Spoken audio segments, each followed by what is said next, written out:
Hi everyone, welcome to the Legally Yours and Silicon Beach Australia's virtual lunch session. I'm very excited today. It's going to be all about trademarks versus business names. So before we get started, in the spirit of reconciliation and on behalf of Legally Yours, Silicon Beach and Heasley Lawyers, I'd like to acknowledge the traditional custodians of the land that I'm standing on here today, which is the Bunurong Bunrawong and the Wurundjeri Woi-wurrung peoples of the Eastern Kulin Nation, and I pay respect to their elders past, present and emerging. I'd also like to acknowledge the absolutely brilliant community sponsors of the Silicon Beach Australia Group who enable events like this to happen, and in particular, Propel Innovations, Heasley Lawyers, Legally Yours, CFO Works, Think Innovation, the Carrot Cake Studio, and the Algorand Foundation.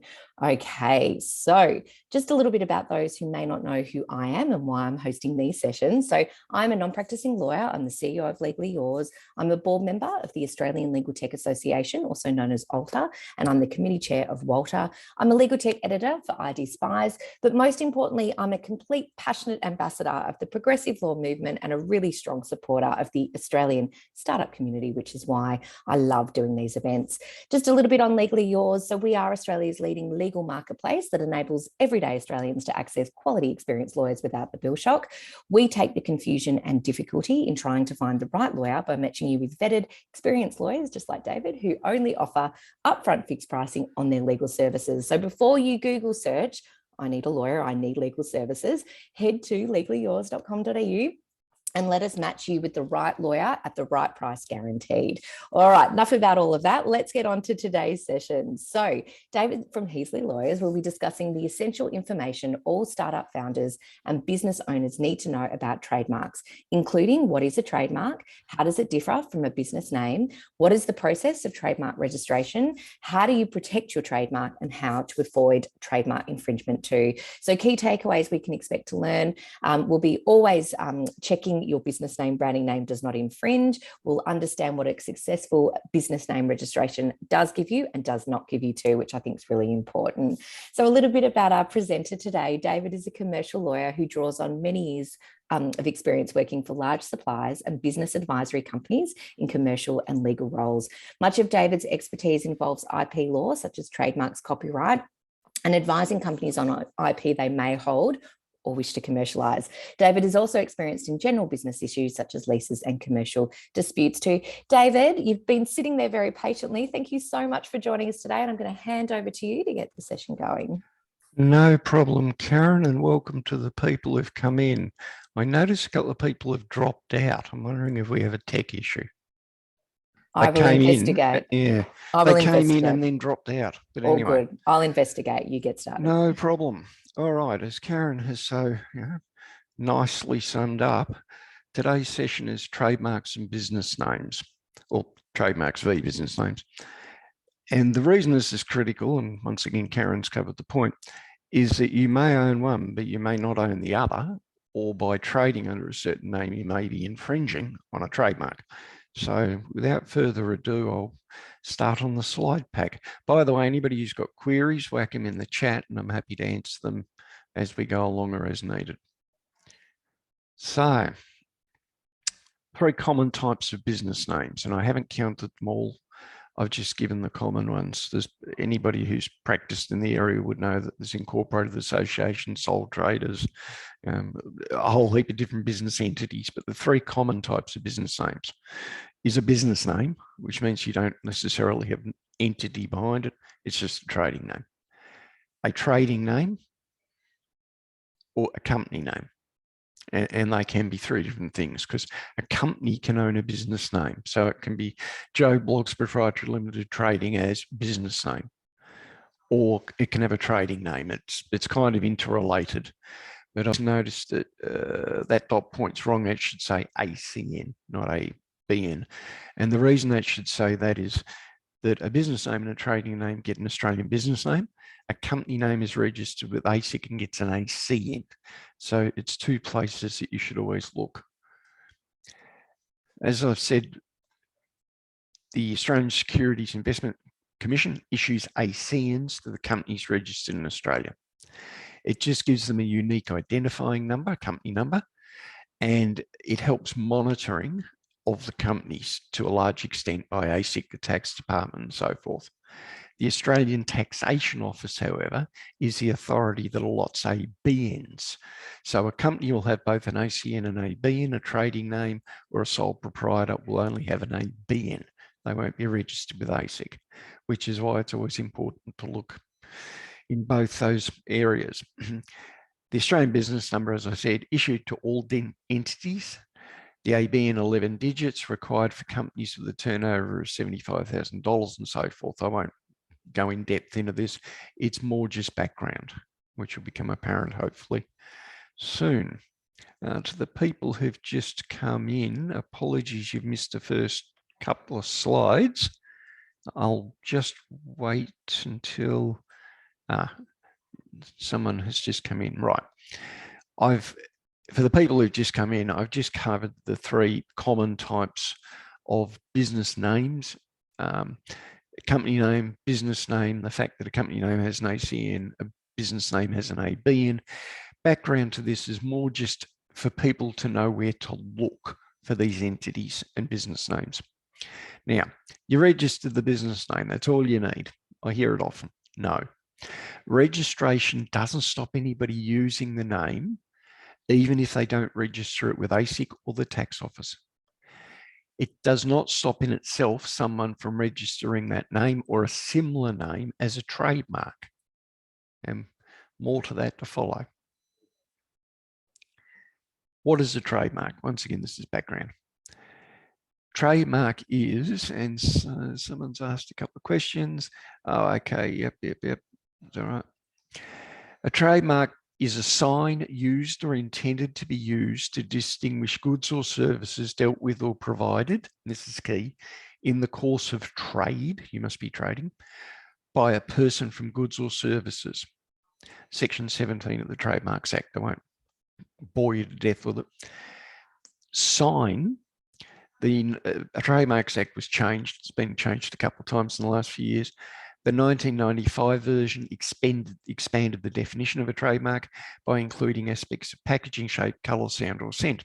So, for instance, the shape of a glass Coca-Cola bottle, which was previously refused registration in 1986, could now be registered as an aspect of packaging or as a shape. From memory, actually, they have done it. Use, and this is a key point of a trademark. You must use a trademark, use it or lose it. Genuine bona fide use of a trademark is required. In the particular case I've cited there, which is just for lawyers to be interested, it was held that the launch of a new brand in the staff canteen at Philip Morris wasn't use, it was just telling the employees it has to be out there, it has to be used. And by used, I mean advertising used as a day-to-day business name, used to trade under, has to be bona fide use to be protected. Now, what's protected by trademarks law? Trademarks legislation protects the goodwill of the trademark proprietor and to provide the public with valuable information. A trademark is a tangible thing. It can be sold, can be bought, can be licensed. Trademark law provides protection against unauthorized use of registered trademarks because you can have unregistered and registered trademarks, and we'll get to that shortly. The registered owner of a trademark has the exclusive right to use, as I've just said, authorize others to use the trademark, stop others using the same or a substantially similar unregistered trademark. Now, it's important to note that you are responsible for enforcing your trademark. And what that means is if you find marketplace breaches, someone using your trademark or a business name that's the same, and you do not enforce the trademark, it can be grounds for you losing the right to use the trademark, the fact that you haven't enforced it.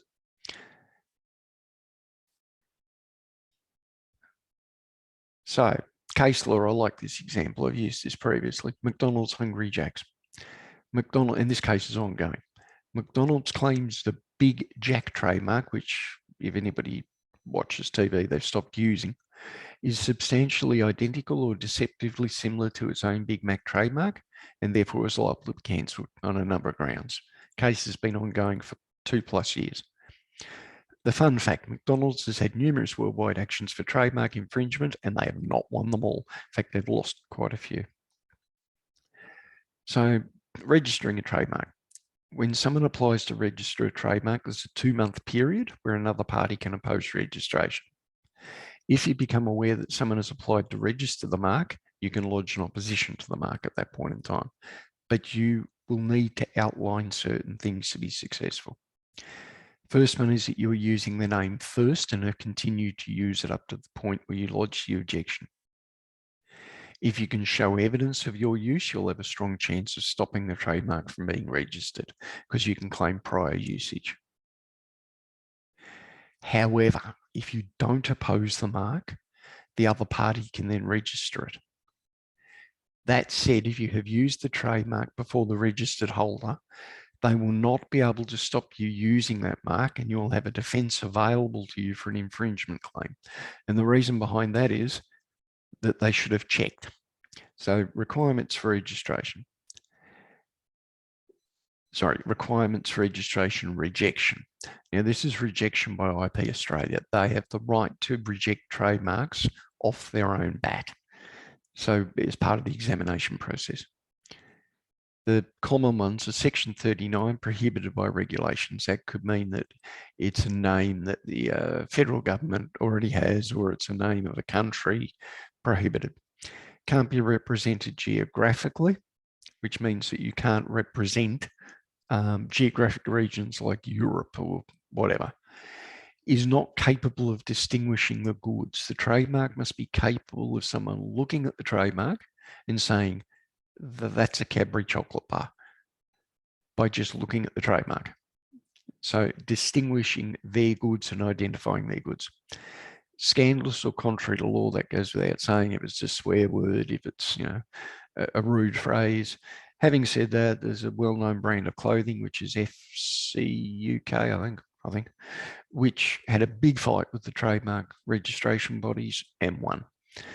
Connotation likely to deceive or cause confusion. That's where a trademark that you're attempting to register is substantially similar or could cause confusion in the mind of people that it could be another brand of chocolate, or that you're trying to represent Cadbury's, that it's the shape of a Coca-Cola bottle. Now, Section 44 is substantially identical or deceptively similar, is where two trademarks differ by one letter, or you've added a number to the end of an existing trademark. So what you're trying to do there is you're trying to link your trademark to the goodwill of the other person. It's deceptively similar. Now, as any lawyers will recognize that wording, substantially identical or deceptively similar, because it's very, very, very similar to the wording that used to be under the Trade Practices Act, Section 52. Which is that in trade or commerce, you cannot deceive people by being involved in trade or commerce. Now, requirements for registration, rejection, once more, not capable of distinguishing the goods. They talk about inherently adapted to distinguish. Burger King Corp v. Register of Trademarks, the word Whopper was rejected as a trademark. The whole rejection centered around, well, Whopper, what does that mean? Could be anything. Doesn't describe a big burger. It's not inherently adapted in its own right to distinguish their product or identify their product. And another fun fact, Aussie company Hungry Jack's is a master Australian franchise of the Burger King Corporation, big American corporation. Requirements for registration, rejection, once more, not capable of distinguishing. Oz Stereo Proprietary Limited, older case, 2004. Registration for sounds different for Nova radio station was refused. Once again, sounds different. It doesn't scream Nova radio station. It's meaningless. It's not distinguishing the goods. So it was rejected. Connotation likely to deceive or cause confusion. Registered or wooler. If the goods are made wholly of wool, the words are natural or most necessary. But if they're not wholly made of wool, it is a misdescription. The All Wooler product was not made of wool. It was a blended product. So the name was attempting to tell people that it was wool, when in reality it was not. It was a blend of wool and whatever the other blend was. I can't remember. I think it was rayon or something. The opposition to registration, third party. Now, this is where a third party opposes registration, not the registrar of trademarks. Under Section 60, the owner of an unregistered mark with a reputation, and this is critical, in Australia may oppose the registration of a substantially identical, deceptively similar trademark if it was going to deceive or cause confusion. It's pretty much the test in the old Section 52 of the Trade Practices Act. Therefore, a business name holder could oppose registration as they could be the holder of an unregistered trademark, because you can have unregistered and registered trademarks, but only one gives you the legal protections under the Trademarks Act. But the unregistered trademark holder does have some rights or some ability to challenge things. To add insult to injury, they could in fact, and if I was advising them, tell them they should, register the trademark themselves. They've been using it. They've been using it for 4 or 5 years or whatever. The smart thing for them to do is register the trademark themselves, as well as opposing the registration of the other party. That way they've protected themselves.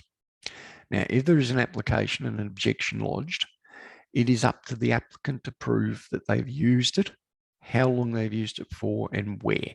So it must be a reasonable period of time, where it's been used, history of usage. I have a Facebook page, I've got an Instagram page, I've been trading out of my shop front under this name. And where is geographic? It's been used, Facebook, and the audience would be the whole of Australia and Europe or whatever. So, you know, the audience is a big wide audience that has seen my trademark. And if you can prove those things, where it's been used, length of time in history, you have a good chance of opposing the registration by the other party. Examples of trademarks which distinguish by extensive use. Now, what this means is that a trademark wasn't originally registerable because the trademark examiner has said it doesn't point to the burger. It's meaningless. But over a period of time through usage, people associate the name with the product. Whopper, which I said earlier couldn't be registered, is now registered with respect to hamburgers, because for so many years it's been associated in Australia with hamburgers. People now understand that Whopper means hamburgers. Previously, however, as I said, it was unregisterable and got knocked back. Make it a Blockbuster Night Tonight was another one, Blockbuster Entertainment. It was registerable because everybody who looked at that went, they're talking about Blockbuster Video or the entertainment company. It's associated and it distinguishes the product, which originally it would not have done. A trademark that was not registerable, as I said, can become registerable through use. The surname Holden was originally knocked back, but a person does not infringe a registered trademark by using his or her own name. Holden, by the way, was later registered. The place name Oregon was registered in relation to hand tools and machinery. It became registerable through use.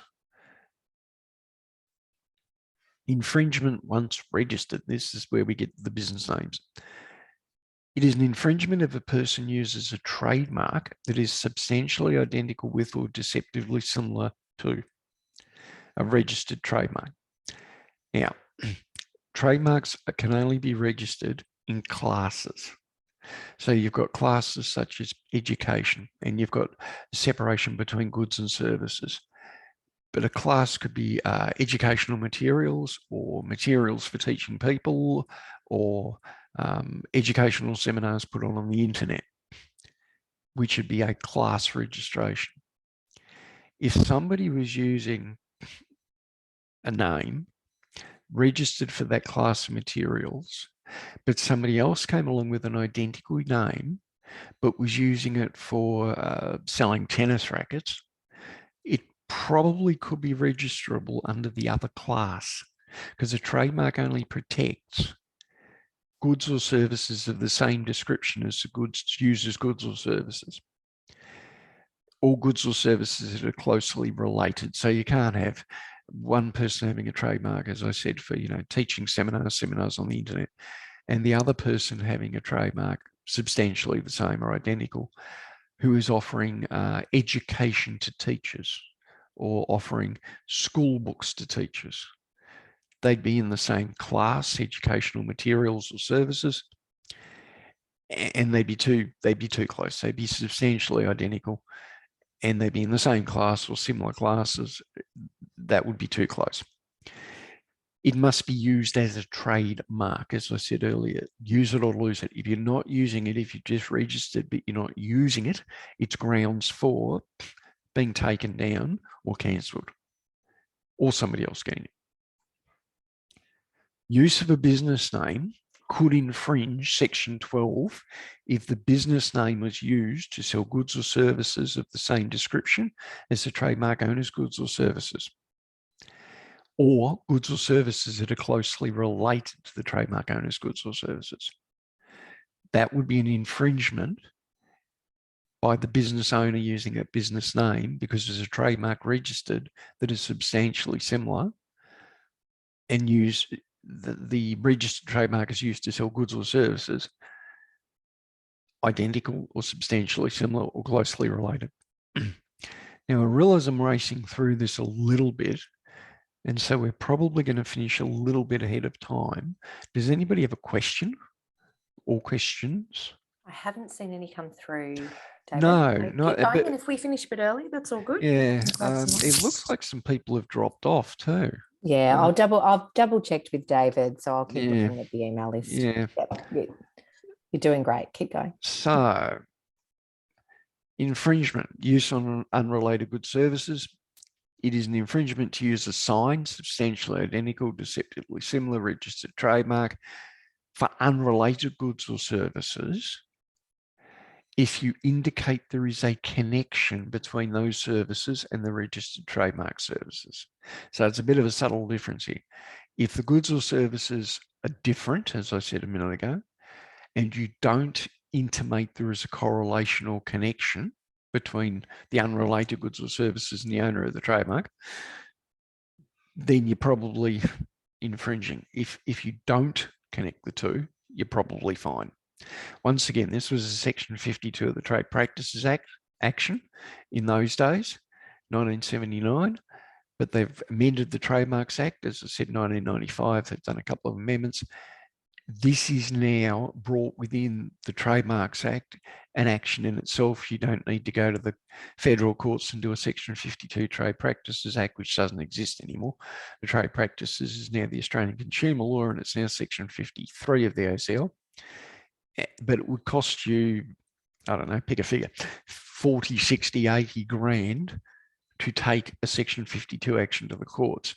Whereas if you're doing it under the Trademarks Act, it's merely notifying the registrar in the first instance that this is a problem, or then, if need be, taking it through the courts, but you use Section 120 through the courts, and it's almost an administrative thing as opposed to a full-blown legal case. Having said that, and I go back to the McDonald's Hungry Jack's issue, that has been taken to every level of the courts. There's 10, 12 filings, there's motions, there's all sorts of things, and those guys are going to be spending 200 or 300 grand to fight that action. But when you're talking about a trademark associated with Big Macs or Hungry Jack's, it's worth millions to them, so it's worth pursuing and worth fighting. So it comes down to, is it worth doing in a lot of cases too. David, Susie's got a question. Well, of course. Have a bit of a pause. Susie, feel free to unmute and ask your question, or you can feel free, Susie. Yeah, or you can type it in if you'd rather. Yeah, whatever's easiest, Susie. Hello. Hello. Have you got me? Okay, thanks, David. I am at the infancy of a business and I have registered the name, but there is a tag phrase, for want of a better word, that I feel sort of very strongly about trademarking. So I'm not up and running, and I've been it's been bugging me to sort of go online and do it for the cost factor more than anything, because I'm not sure about the cost through someone like yourself to do this. They're not expensive. Oh, okay. And is that pension price, David? Registering a trademark, I normally quote around the $500-600 mark. Okay. There's a couple of hours work in it, but the trademark registration itself costs $250. But if successful, that gives you 10 years protection. Right. And I believe that there are categories, which you mentioned earlier. Correct. And through that, of course, I mean, people say, look, you could change your mind and use a different tagline and so on. But the tagline itself, or the phrase, I can see being used as other things rather than the educational program that's going to be. All still education, but it may be in book form or so on. So that's fine. That's fine, covered. because if you register it for educational services, which is a category, well, that's why I used it. There's about 50 or 100 subcategories under it. Right. So when you register the trademark for section, whatever it is, educational services, I can't remember the class number, you would then register for educational services, books, provision of training materials, internet webinars, whatever. You'd pick 6 or 8 or 10 subcategories, but you're not paying separately for those. You are paying for the one category, the class. Okay, thank you, because but you may, the key is to list as many applicable sub names or numbers as possible, because that's what you're protected for. Right. Happy to have a conversation with you on this. Okay, thank you. Because if I can ask you one more question. Sure. One thing that I looked at online, or spoke to a gentleman about it from the Trademark Office, is that, you know, if you do tick all those boxes and then you decide to do another call, you know, bring something else into the realm, but it's perhaps not sitting in the education, then it's going to cost you a re-registration fee, because right, you're okay. It's a different class of goods or services.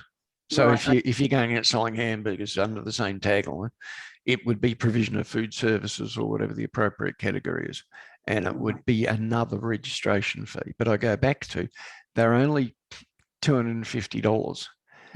The other thing, however, is you can have what's called a series trademark, so that you can register 2 or 3 different trademarks, but all have the same key or the same wording as a series, which you're starting to get into the realms of Nike would register it for shoes, clothes, sports clothes, I don't know, whatever, which are different categories, probably.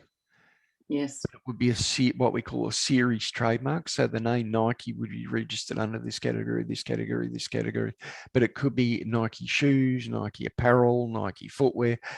It's a series owned by the same person. But that's probably beyond what you want to do. It's look, I'm happy to have a conversation with you and get the actual facts. I can have a quick look. I can see if there's any competing trademarks. If there is, probably not worth starting the process, but if there's not, obviously it might be worth starting the process. So yeah, if you want to get in touch with me, my contact details are at the end of this. But Thanks, anybody David. else? No? Okay. So where was I? Right. Unregistered trademarks. Registered trademarks, you have the protections of the Trademark Act. As we've said, where you can say that it's an infringement, Section 60, the other sections, and rely on that, which is pretty easy, because all you need to do is prove that the trademark fell into that category and was infringing in accordance with Section 60, for argument's sake, and there's your case. You've still got to prove it, but there's your case. Infringement for an unregistered trademark. If you remember, I said it could be registered, unregistered. An unregistered trademark is a trademark people have been using for goods or services, quite often a business name, but they never registered with the Trademark Office, but they're still using it as a trademark. In the absence of the trademark being registered, apart party could attempt what's called a passing off or misleading deceptive conduct claim to try and get the alleged infringer to stop using the trademark. Now, passing off cases can be difficult cases to be successful in, because versus actually registering a trademark relying on trademark law protections, the trademark infringement claim, as I said, it doesn't require reputation, it just requires ownership and use under the trademark law. Whereas with passing off, requires proving 3 critical elements. So you've got to prove the whole case. You have to have proof that you have a reasonable reputation. That in itself could be very hard to prove. And by reasonable reputation, it means that the people out there in the wide consumer world know of you and know of what you're selling and know your company. So that's the first thing you got to prove. You got to prove the goods are deceptively similar. So whatever the infringer is trying to do is deceptively similar to yours.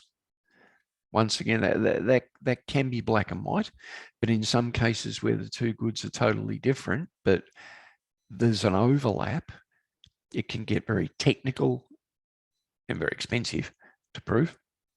Finally, because somebody else is using the same or similar mark, that it's going to damage your reputation, which you don't have to prove under the trademark law. And damage your reputation for anybody who's worked in this area is how long is a piece of string. So by that, you'd have to prove, just as an example, that you've been trading, that you've got this big database of customers out there, they're all trading with you under this name, this trademark, that if the second trademark is allowed to exist, the infringing trademark, that you could potentially lose your database because your reputation goes, or that the infringing product, for whatever reason, is, attached to some goods that you would never sell in a million years, because it's just not what you would do. But by people associating the infringing goods, and look, a totally ridiculous example would be that you're a Bible shop trading under, Joe's Bibles. And then somebody else started selling magazines to mechanics called Joe's Bible of Fixing Cars. Well, the type of people who are going to buy the Bibles are not the type of people who are going to be mechanics with, the greasy workshops and the pin-up girls. And so people, however, could very well find the other guy on the internet search, for instance, take one look at his website and go, oh, this isn't what I thought it was going to be. It's damaged your reputation. I know it's a silly example, but it'll do. So you've got to prove that. Once again, it will cost you money. When is a trademark not infringed? This is where it gets interesting. Section 1221 details grounds when a trademark is not infringed. One of them being the person uses in good faith their name or the name of the person's place of business.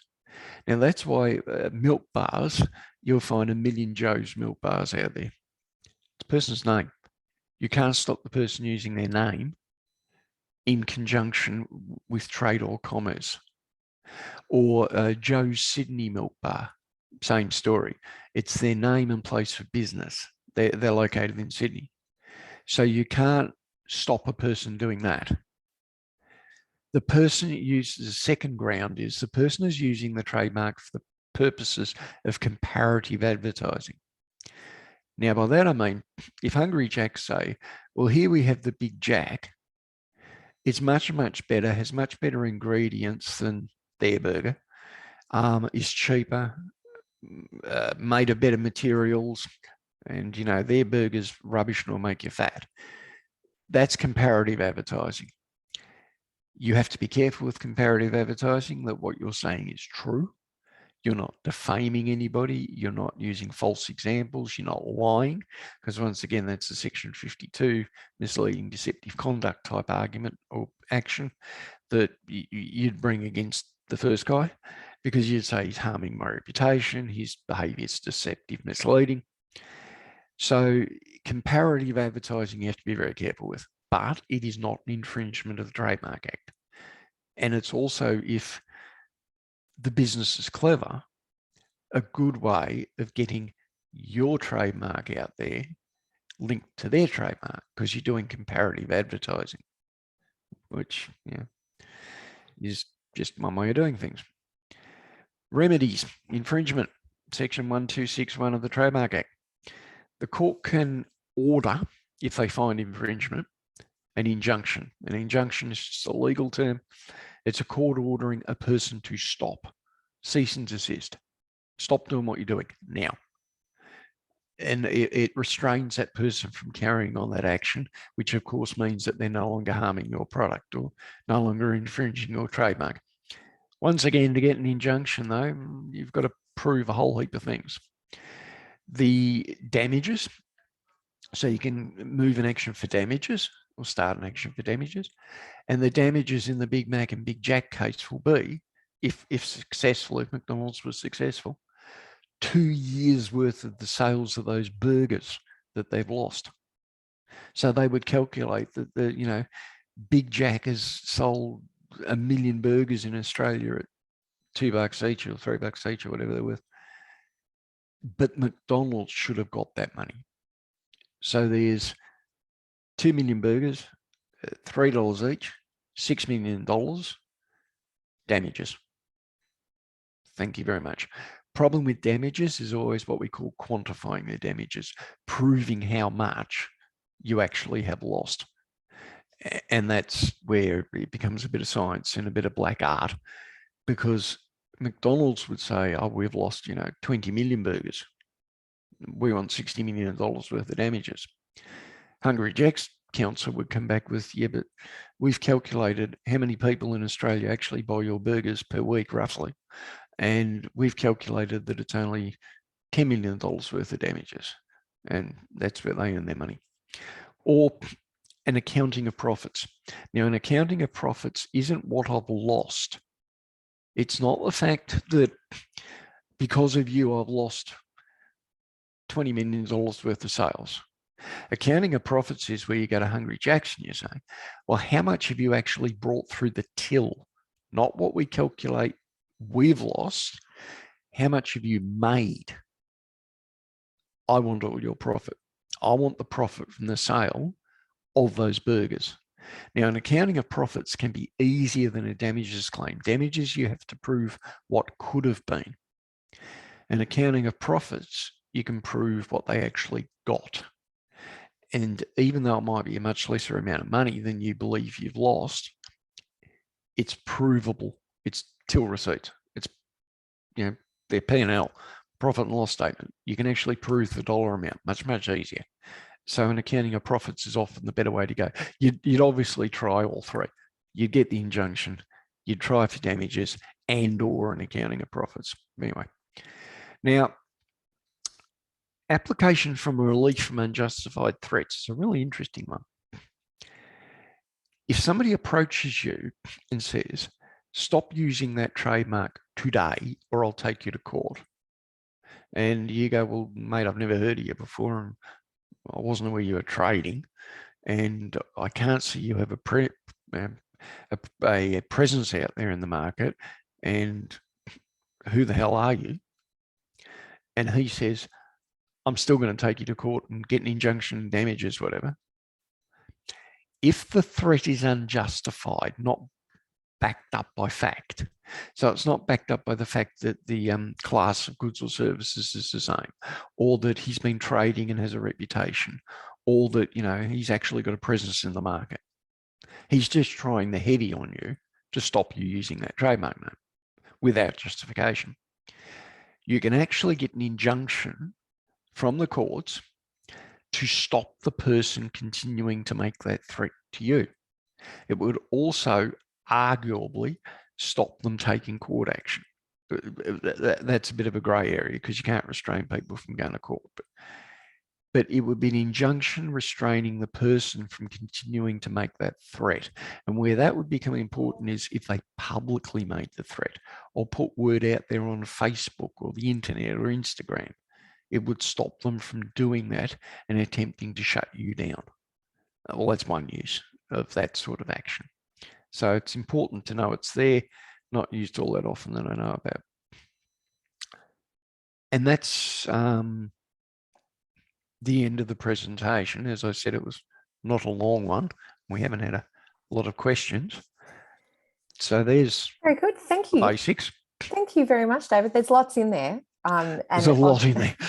Obviously as a lawyer from yesteryear, found it very, very interesting as well. So thank you so much. What we might do is we might actually stop the recording and we'll just give you a bit of time if there's some questions. So just on behalf of Silicon Beach and Legally Yours, thank you so much. Thank you to those that came along and obviously those that are tuning in, watching it. If you, David, I think you had a bit of a special offer too for anyone that was perhaps tuning in and watching this on the recording. Yep.